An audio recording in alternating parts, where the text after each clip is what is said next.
नमस्कार, खबरों की खबर में आपको स्वागत है। तो क्या सच छुपा रहा है ये बुलडोजर, उत्तराखंड का बुलडोजर? क्यों कह रहे हैं हम ये बात, आइए एक एक करके आपको उसके बारे में बताते हैं।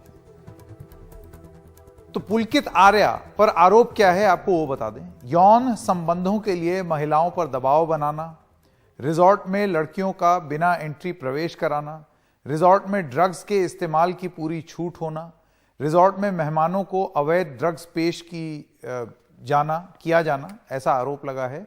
और बात ना मानने वाली लड़कियों पर दबाव डाला जाना, ये सारे आरोप हैं जो अब लोगों ने उनके ऊपर लगाए हैं। बहुत सारे एक्स एम्प्लॉइज ने भी लगाए हैं।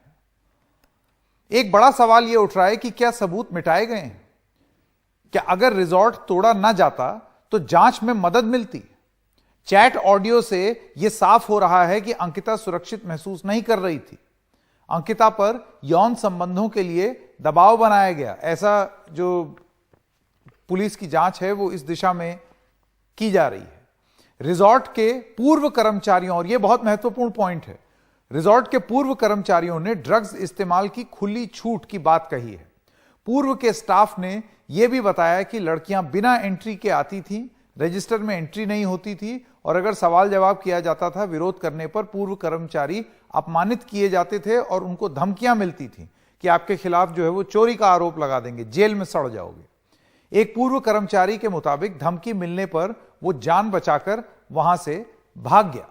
अब आइए आपको बताते हैं कि पुलकित का जो रिजॉर्ट है उसमें किस तरीके से वो अनैतिकता का एक अड्डा बन गया। जो पूर्व रिसेप्शनिस्ट है उसका यह बयान है। उसका कहना है कि वहां प्रबंधन अवैध शराब मुहैया कराता था, अवैध तरीके से गांजा पेश किया जाता था, मेहमानों को ड्रग्स और लड़कियां पेश की जाती थी। अब आप सोचिए, ये फॉर्मर अंकिता से पहले जो रिसेप्शनिस्ट थी उसका बयान है। अनैतिक गतिविधियों से तंग आ गई थी, इस वजह से रिजाइन कर दिया। अब इसके अलावा एक और लड़का था वहां पर, उसने भी ये आरोप लगाए हैं पूर्व कर्मचारी ने। उसका कहना है 1 महीने बाद काम पर जाना बंद कर दिया। ड्रग्स और लड़कियां सप्लाई करने का पुलकित का ही काम था। मैंने शिकायत की, तब पुलिस ने केस पटवारी को सौंप दिया। पटवारी ने पुलकित से पूछा कि मेरे साथ क्या किया जाए।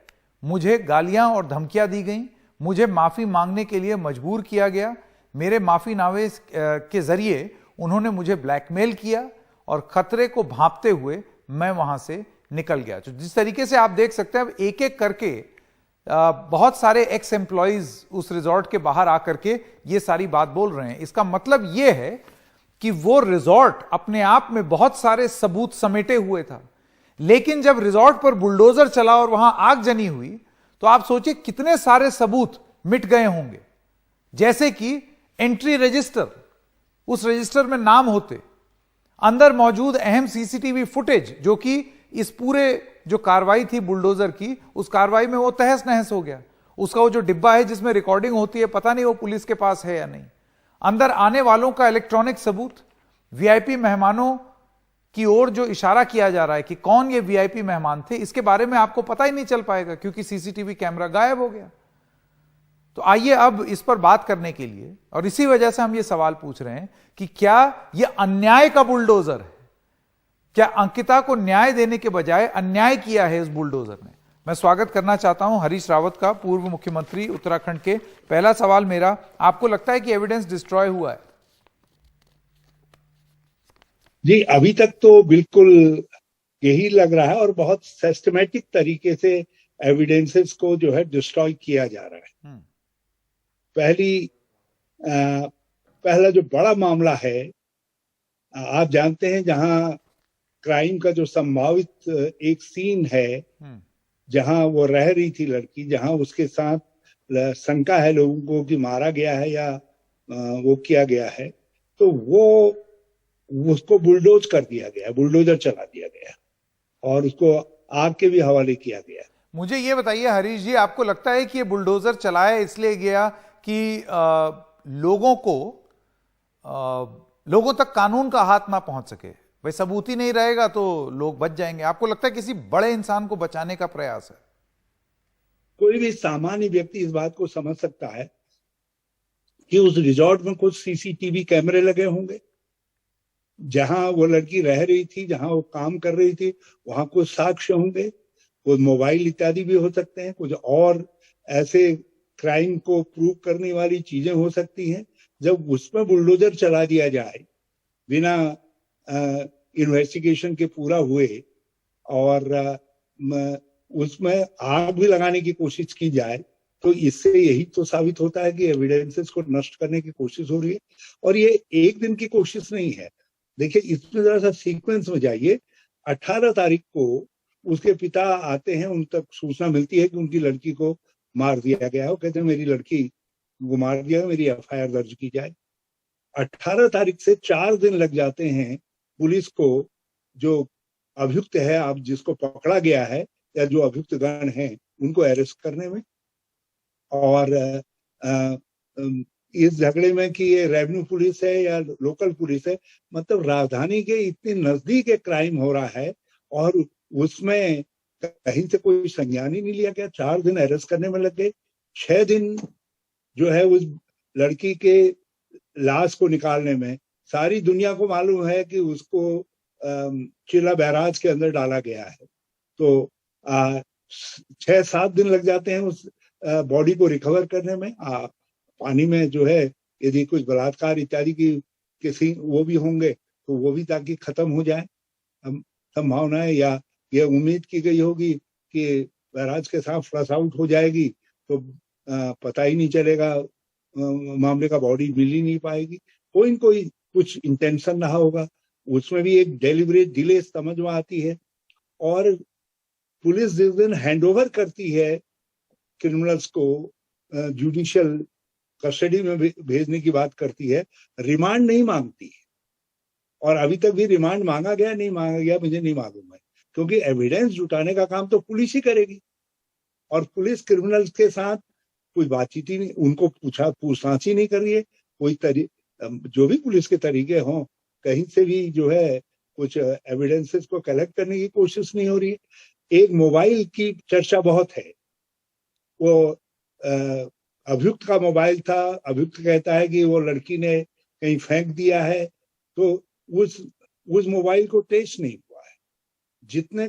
जितने वहां काम करने वाले लोग थे या जो अभियुक्त के चारों तरफ के लोग थे, 3 अभियुक्त गणों के, उनमें से किसी के मोबाइल को सर्विलेंस आदि पर नहीं रखा गया है। तो जो एक बहुत इंपॉर्टेंट इंफॉर्मेशन मिल सकती थी उसका उपयोग नहीं हुआ है।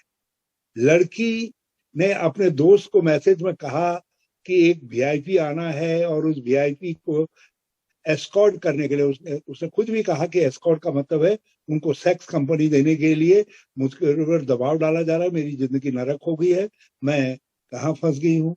और लेकिन अभी तक उन मोबाइल्स को इधर उधर कुछ ट्रेस करने का कोई प्रयास नहीं हुआ है। और वो वीआईपी का नाम सामने नहीं आ रहा है, उसको वो कौन है उसको पर्दे के पीछे रखा जा रहा है। तो ये भी एक कोशिश है जिससे एविडेंस नष्ट हो सके।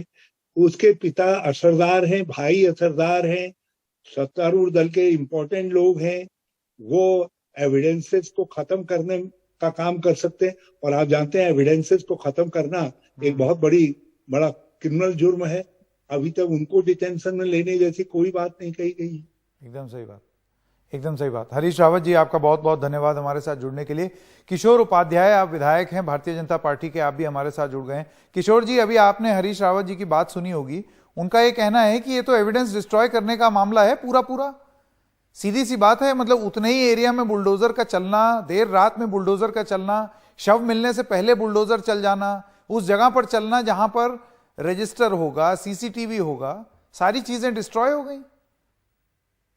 नहीं संकेत जी, ये हमारे लिए बहुत ही दुख का विषय है जो कुछ अंकिता के साथ हुआ है। वो हमारी बेटी है, मैं भी 2 बेटियों का बाप हूं और मैं तो बहुत ही दुखी हूं इस मामले में।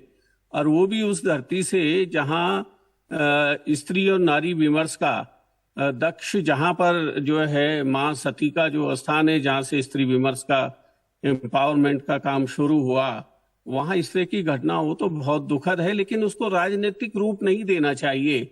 मेरे बहुत ही काबिल बड़े भाई जो है उसको राजनीतिक रूप देने का काम कर रहे हैं। वो बताएं क्या उसमें क्या एविडेंस जो है वो मिटा दिए गए हैं। पर किशोर जी तो देखिए, उसको सीसीटीवी, इस रिजॉर्ट की सीसीटीवी नहीं है पुलिस के पास। यहां पर वो जो कमरा था, जो अंकिता का कमरा बताया जा रहा था, उसको वहां पर तोड़फोड़ हो गई, बुलडोजर चल गया। ये कार्रवाई रुक वहां नहीं पर सकती थी जब तक पुलिस अपना काम ना कर लेती। ये क्या जल्दी थी करने की, और किसके इशारे पे हुआ ये? अगर संकेत जी कहीं पर कुछ गलती हो गई है तो हम उसको सुधारने का काम करेंगे। सर और उसको सीसीटीवी इस तरह कैमरा तो से- खराब हो गया ना। साक्ष्य नहीं, अगर इस मिट गए तरह होंगे से- तो, कोई सबूत नहीं, मिट जो गया हो होगा तो। गया- नहीं, जो हो गया उस समय जो हो गया, और जिसने भी वो गलती की है उसको कानून के अनुसार सजा मिलेगी। ये जिस तरह से हमारी सरकार अब ने देखना ये होगा कि पता भी लग पाएगा कि किसने वो गलती की है, और क्या ये गलती जानबूझकर की है। गलती नहीं, ये जानबूझकर की हुई कार्रवाई है। इसकी जांच कब होगी और कैसे होगी? किशोर जी बहुत बहुत धन्यवाद हमारे साथ जुड़ने के लिए। एक छोटे से ब्रेक के लिए रुक रहे हैं। ब्रेक के बाद जब आएंगे तो आपको सुनाएंगे कि जो वो एक्स एम्प्लॉइज हैं जो पहले वहां काम करते थे, उन्होंने क्या आरोप लगाए हैं पुलकित आर्या पर, और क्या होता था इस रिजॉर्ट में।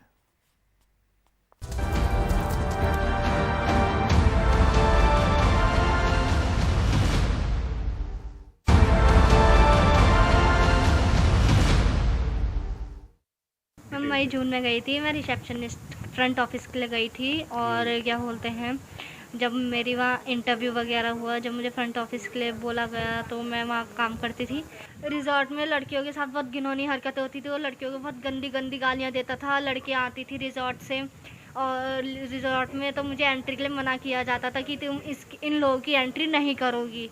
लड़का लड़कियाँ आते थे ज़्यादातर, तो उनके साथ भी घुल मिल जाता था। स्विमिंग पूल में नहाता था उन लोगों के साथ, और गांजा वगैरह, ये सब नशे वगैरह ये सब करता था। गेस्ट की दारू चुरा के, तब एम्प्लॉय में नाम लगाता था कि एम्प्लॉय ने चुरा ली होगी, एम्प्लॉय ने चुरा ली होगी। वो एम्प्लॉय पे भी डांट पड़वाता है, एम्प्लॉय को मारता है। मुझे बहुत गंदी से गंदी गालियाँ दी है पुलकित आर्या ने। अंकित गुप्ता जो है वो लड़कियाँ लेके आता था रिजॉर्ट में बहुत से बहुत गंदी से गंदी हरकतें होती थी।